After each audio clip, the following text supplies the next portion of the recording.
Welcome to Ask Pastor John, a question and answer podcast with John Piper. What is at stake in the cultural battle to redefine marriage and family, and should we be involved in the public discussion? We should be involved, and I think it is right to put in place, if possible, a legal definition of marriage that makes it one man and one woman. And I think the stakes are very, very high, and not so much because God's going to bring judgment on our country if we legally endorse the impossibility of homosexual togetherness called marriage, but because judgment has already come upon America. The fact that we are so tolerant and so approving of homosexual behavior is the judgment of God, according to Romans 1. God has already given us over in large measure to a debased mind. But rather, the reason is because if we don't socially agree on the structure of marriage, the ripple effect for child rearing, the ripple effect for the modeling of what Christ and the church are like, even unwittingly by unbelievers, is going to collapse. And the spiritual effect of that, and the cultural effect of that, and the social effect of that, I think, is untold. We can't put our finger on all that will happen. I was reading statistics the other day of all the negative things that come from growing up in a home of two men or two women. I mean, it's happened enough now for years so that you can begin to accumulate statistics on what becomes of these children.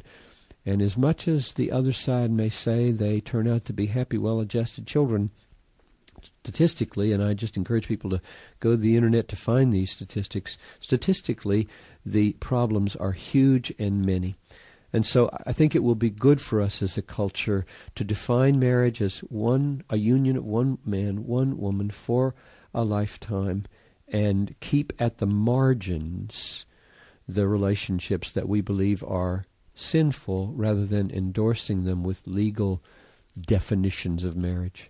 It's kind of like the frog in the kettle, but do you think that most people understand once we give up on the definition of marriage, as the Bible puts it, anything goes? Do you think most people in the church even realize, if we allow this, where it could go? Well, probably more people in the church realize it than outside, but no, probably not.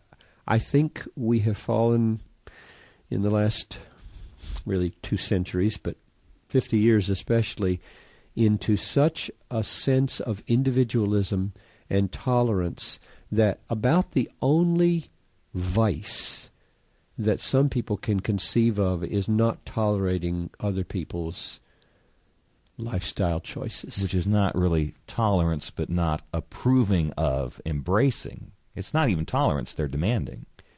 That's true.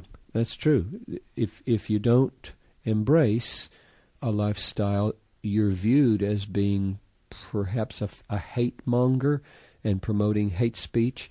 I mean, I would not be surprised at all if things didn't, by God's grace, turn around, that my preaching on certain sins will become illegal, and that I will face legal reprisals of jail or fine for preaching on, say, homosexual behavior as sin, because it will be said, okay, you call it sin, you're encouraging wild fanatics at the edge to do cruel and physical things, and therefore you're responsible for their behavior, and therefore this is hate speech, and therefore you go to jail for talking that way. So absolutely, the demand for approval is a very ominous thing.